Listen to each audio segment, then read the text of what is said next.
here in Oneida County in the city of Rome. I'm joined by the county executive, Tony Pacenti, who I've worked with through many crises, but this is the worst event to ever hit the city of Rome in its long 228-year history. Also a mayor who's fairly new on the job, but is now seasoned in dealing with disasters. That is our mayor, Jeffrey Lanigan. I spoke to both individuals minutes after the tornado, if that's how it's going to be categorized. I cannot imagine it'll be called anything else, but the National Weather Service has to do their official designation. But let's say it's a tornado. We were in communication instantaneously. I just toured the downtown with my commissioners. We have the head of the DOT, the head of the Public Service Commission, our representation from Homeland Security. We have state police. Our superintendent has joined us. We have so many individuals, state fire police. Everybody you can think of is on the ground here. We toured this community, but first I will say, as I was landing, coming in from New York City to make sure I was here, you cannot imagine the impact of seeing from the sky how vast the destruction is. When you see entire swaths of trees just collapsed like they were toothpicks, and then houses, the roofs gone, churches, St. Mary's, which had been here since the late 1800s, a fixture in our community. And then you get on the ground. We landed at Griffiths. If you want to know the power of this tornado, take note of the fact that a B-52 bomber was tipped on its side. That weighs 183,000 pounds. That's the ferocity of the storm that ravaged this community. Devastation unleashed by Mother Nature over the past 24 hours, as I said, is the worst natural disaster in the history of this community. What is so miraculous, so incredibly miraculous, that in this city of Rome, barely a block not affected. No loss of life. It was closed for people. We saw a building where a new chiropractic office just opened last August. Excited, converting the old church property to new life, businesses.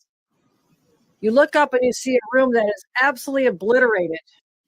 The ceiling collapsed. It just looks like a war zone. And then you learn that there were two children who had been sitting in the waiting room, waiting for their mom to arrive, who escaped unharmed. That's not the hand of God protecting the people of this city, then I don't know what is. So we're grateful. People are survived the experience, especially those who had been in the Georgian Towers. Senior citizens, that's their home. Top floor, the 7th floor collapses. People walked out and are now being taken care of in Utica. So those are just some of the reflections of walking for a short trip down to this community. It says to me this is a community built on resiliency and toughness and a can-do spirit, as I talk to countless business owners who promise to rebuild, but also for our government workers displaced, our Office of Mental Health, people who are neediest in the community had walked into these buildings getting services that were so essential for them. Seriously damaged. It'll be months, if not years, before they can be restored. The county offices, you'll hear from the county executive, social services, all the basic services that we give to our people to help them get through life are now damaged and compromised. But we were committed to doing whatever it takes to rebuild these services, these communities, the buildings. Because in a moment of crisis, I saw so clearly evident here this morning, a moment of crisis, New Yorkers always unite. We come together. So I want to thank my state partners as well. Senator Joe Griffo, once the mayor of this community. This hits personally for him. Assembly Member Marianne Buttinshaw, who's been speaking to me about how we can continue providing services to the neediest of this community. Because there is need. I met with one family who lived in an RV. The mom, daughter, son, son-in-law, and a 1-year-old. The RV was just knocked right over. They ran for their lives. They are in need of services. So to this community, we'll not abandon you. We'll continue to bring the resources from the state of New York now and for as long as it takes. So who's on the ground here? I brought the best. I have the most experienced team. We have been through so many disasters. I've been governor less than 3 years. I've had to deal with more historic nature events, cataclysmic extreme weather events than probably anybody in history. Hurricanes, tornadoes. Remember last week there were 42 tornado warnings from Jamestown up to Plattsburgh.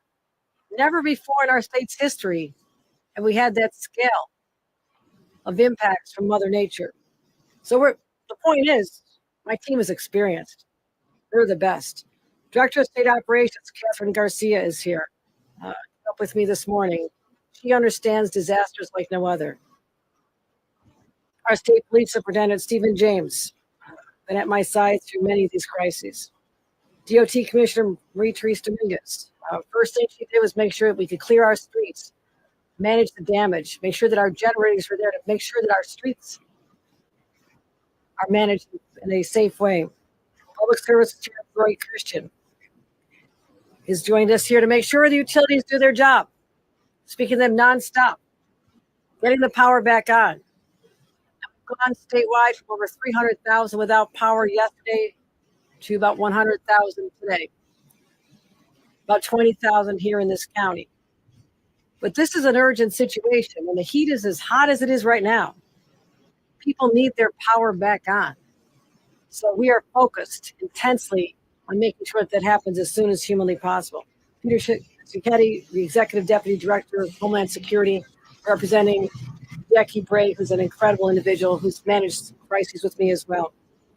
To all the men and women at the Emergency Operations Center at Griffith Air Force Base, you need to see this. This is a military operation like no other. State, local, city, county, all working together as if they've been trained together since the very beginning. A beautiful synergy that's all working to build up this community and make sure people are safe. Working around the clock to monitor the conditions. The reason we're still monitoring, I hate to break the news, it's not over yet. Weather conditions that created this devastation here in Rome are still in the air above New York. There's potential for tonight to also be another devastating experience. For that reason, I declared a state of emergency for the entire state of New York as we face another period of tornadoes, high winds, thunderstorms, and whatever else Mother Nature throws our way. So let's start with what we see here on the ground in Rome. I'm sure most of you will never forget this.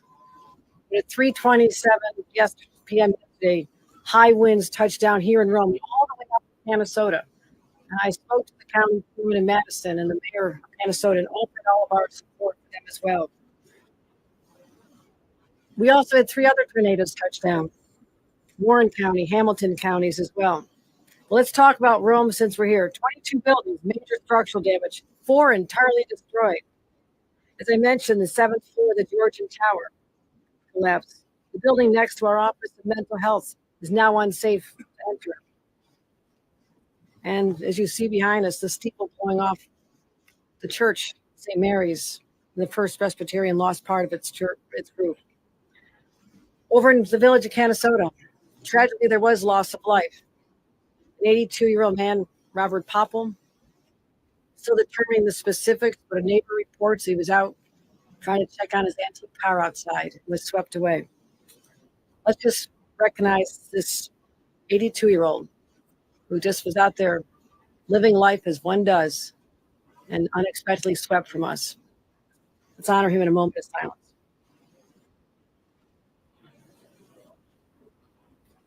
Thank you. So Canastota, 3 homes collapsed, 30 structures damaged. Red Cross also has a shelter there as well. Now, I don't want to bring bad news back, but we also came through Lewis County just a few days ago. Serious flash flooding, 7 inches of rainfall in the village of Lowville, and state personnel have been on the ground for a week there. You ready for this as well? The Canadian wildfires are back. As you recall, last June, Syracuse and the city of New York had the worst air quality on the planet for a period of days because of the smoke coming from the Canadian wildfires in Quebec. We just received reports that is starting. We're not expecting air quality to be that compromised over this next week, but I want everybody ready for this. Be ready for this. We'll get out more warnings on what people need to do to prepare. So to deal with this, my team's on the ground. I also said we need more help. We need help with cleanup. We need help with the people. So as of now, I've deployed 50 National Guard to continue with the storm response. They'll help remove debris from public areas, provide assistance as necessary. We also need the money, right? We need money to rebuild. I spoke with the Majority Leader of the United States Senate, Chuck Schumer, and our Senator Kirsten Gillibrand. Both of them have committed any assistance we need with FEMA, but as you know, we first must calculate the scale of damage. It has to exceed $37 million in public damage, meaning to roads, bridges, infrastructure, public buildings, libraries, schools, offices. Once that is calculated, we can put in a request and ask for a declaration of disaster from the federal government. So the White House is aware. I've already reached out to them. FEMA has been notified as well. So I've spoken to our leadership team in Washington and they're ready to assist. So at the state level, we do have some discretionary funds for capital work like roadway repairs if the federal dollars are not sufficient. Our Office of Faith and Nonprofit Services has money to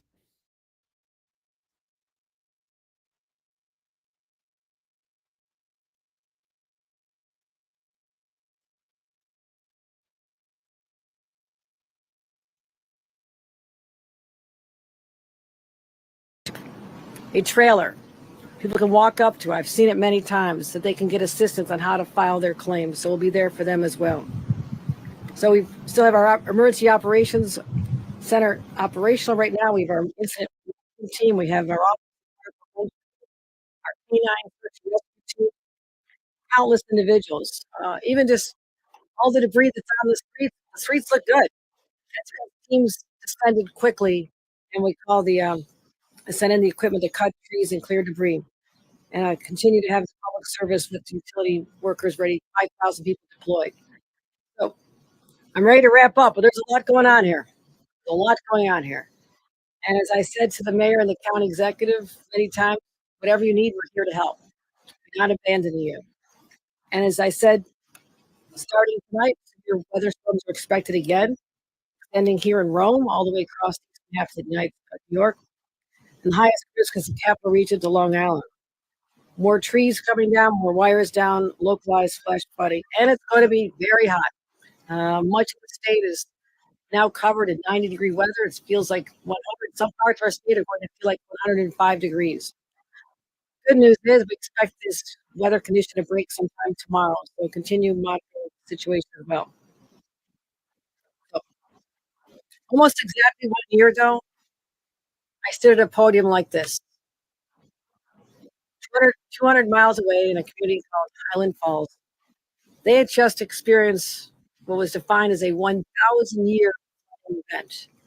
The storm downtown, water raged through as if there were no streets. It was all part of the river. As I said on that day, and have been saying since I became governor, these extreme weather events are no longer the abnormal. They are the new normal. And so this summer, we're experiencing historically early heat wave, the most ever tornado warnings, and now this horrific event in the North Valley. This is going to be what we're going to expect from here on out. But we're ready, we're prepared. The state of New York will stand in our communities. As I look around, I just want to say again, I'm so grateful for the partnership that we have with our local officials, everything and hopefully inspires the confidence of a community that has been struck with a disaster that they never could have imagined. We will rebuild, we will come back, and we will be stronger. With that, I'd like to turn it over to County Executive Tony Picente. Thank you, Governor. And as the governor said, it was minutes after this event had happened. I was in this office with the mayor, who we've been kind of joined at the hip for the last 20 hours or so, except for a few hours of sleep. And, one Senator Griffith was with us, but minutes really before it even settled. The governor had called, offered resources, and obviously we were ready and willing and grateful for what happened. The cooperation between the state of New York, the county of Oneida, the city of Rome has been unparalleled. We've been working, as the governor said, around the clock. We've been establishing various, the command center up at Griffiths International Airport. The terminal building is where the command center is, led by Chief Kevin James, who's the incident commander. The sheriff has been with us throughout and continues. So this has been, as the governor said, a team effort. What we are dealing with now is continuing to clean up that has to take place here, and really an assessment of the overall damage that has taken place.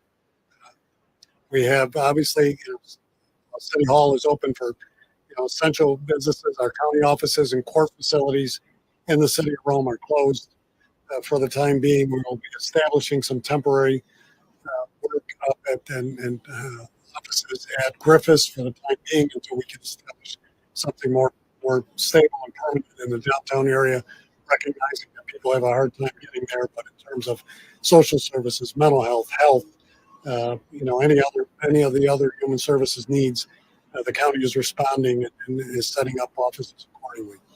We'll continue to do that as we continue to clean up. Our public works crews are working with Rome, and we've had offers from various towns, villages, cities to assist with that, along with state DOT. I won't mention all of the people that the governor already did, but I want to thank all the commissioners that are here and have been at the ready from the moment this thing hit. And I would ask, the other thing is really the credit right now goes to the first responders. I want to especially call out, and with my colleague here who's going to speak in a moment, the mayor, Rome Police Department, Rome Fire, who have been outstanding. Oneida County Sheriff's Office, thank you, Sheriff, have been outstanding. New York State Police, public work crews. That, everybody here are literally working around the clock, and will continue to do so until we get this cleaned up. Obviously, this comes at a difficult time. It's never a good time. Certainly no time of year, but this is a time of celebration in the Mohawk Valley. Whether it's in the city of Rome or in the city of Utica or elsewhere, throughout this county, and this is the time we're enjoying summer, and we will enjoy summer. We will get there because we will clean up, we will rebound, we will rebuild and do everything we can. We do need the cooperation of the public to please stay out of the way of our emergency workers as they're cleaning up the debris. There's still power lines down. There's still, very hazardous situations. We don't need sightseeing right now. We need people to let the crews do their work and get this job done. But once again, to the governor, for her being here today is very important. For her, calls all last night. Again, I want to thank you. We come together in these emergencies like no other state, I think, and I want to thank you for that, Governor, and for the team behind you. And with that, I will turn it over to my partner, who we've been kind of joined at the hip for the last 20 hours, and that's Mayor Jeff Flanagan. Mayor.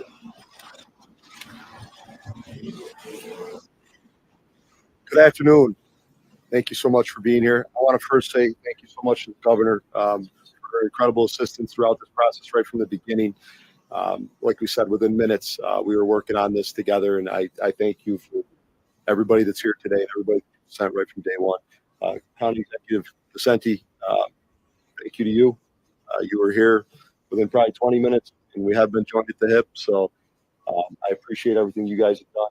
Senator Griffo on the state side, and Assemblywoman Mary Ann Buttigieg, same thing. We have an incredible group here within Oneida County that is always willing to help, and that's exactly what we've done to get us to the point that we are right now, which is, if you saw this place at 4 o'clock yesterday afternoon, you would have never thought we'd be here where we are right now to be able to walk the streets and even drive the streets. And I give that kudos to our local boots on the ground. These guys risked their lives running to calls that were coming into 911, even to the point where 911 shut down at one point that they couldn't even take any more calls. And these guys were on the street. And I thank all of our local city employees, our men and women. You guys did an incredible job to get us to this point, because you were the first ones here and you guys risked it all to be out there in that. So I thank each and every one of you for that. To our residents of Rome, do not be discouraged. This community is resilient and we will build back. This is not something to get down on. We're here for you. We are not just someone that lives here or serves here. Senator Griffo being the former mayor, county executive is deep rooted in Rome. Assemblywoman Marianne Bonchon is deep rooted. This is not just some place we serve. This is our community, and we will make sure that everything gets done here to make this exactly what it was before yesterday's tragedy. And you have the reassurance of everybody standing here in front of you that that will happen, and it will happen quickly. Anybody that knows me knows I'm not going to sit around and wait for things to happen. We're going to make it happen. And I promise you today that will happen. So please be safe, like the county executive said. Let these guys do their job. We're asking to please stay out of their way. We know everybody wants to help, and we appreciate that's what this community does. The smallest tragedies to the most largest ones, as you're seeing today, everybody just wants to lend a hand. But we were truly blessed to have no major injuries and or deaths in our community, and we do not want to see that ever happen in the cleanup efforts. So please be cautious, stay out of their way, let them get that done, and please be safe, everybody. Thank you so much. We have time for a couple questions. That's for Marie.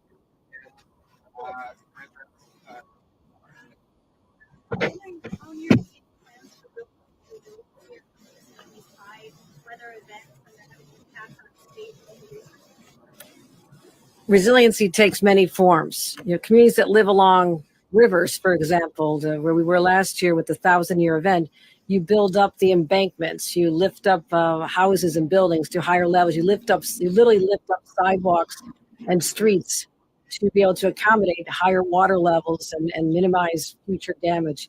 But something that comes out of the sky so wildly unexpectedly, like a tornado, is more challenging to build resiliency for. You don't have a clear path. You live along a waterway, you have a path, you can identify the most vulnerable areas. You can prepare. When it comes so randomly, and the path that you look at this take, it goes like this, it is more challenging, but I think it's how you deal with the aftermath as well. To have teams that are trained, they're integrated. There's no one misses a beat when there is a disaster, getting notices out to people, letting them know the resources that are available to help them build back. We're looking at, finding out if Nourish New York can provide assistance, more assistance to the food here, how we can provide the social services in other locations, with many of them are state employees as well. Identifying all the problems that arise in the aftermath and hitting them hard and dealing with them. But if there's anything else, anybody else to say about resiliency? Anything else? Okay, we're good. Okay. If someone knows how you can plan for a tornado and prevent it, you let me know, because we are now becoming a tornado alley. When you think about what happened last week, is touchdown in West New York, literally a community next door to my hometown, homes damaged, barns, loss of life of animals. So it hit all the way from Western New York, clearly across the state to hit here now. So it is difficult to plan for, but we're very focused on the aftermath and how we can make sure that people are protected after a storm like this hits. Okay, one over here. So you were just saying, is it on American Day? What are you gonna do about that? That's correct. We have Honor America Days next week, and we're actually working on that. We will not cancel it. I've spoke with the chamber this morning, and it will not be something that is canceled. It is a possibility that it will be moved to a later date, but we're working on that, as the parade route is actually one of the worst areas that was hit during this storm. So we'll have an update on that hopefully by the end of the day. Yeah.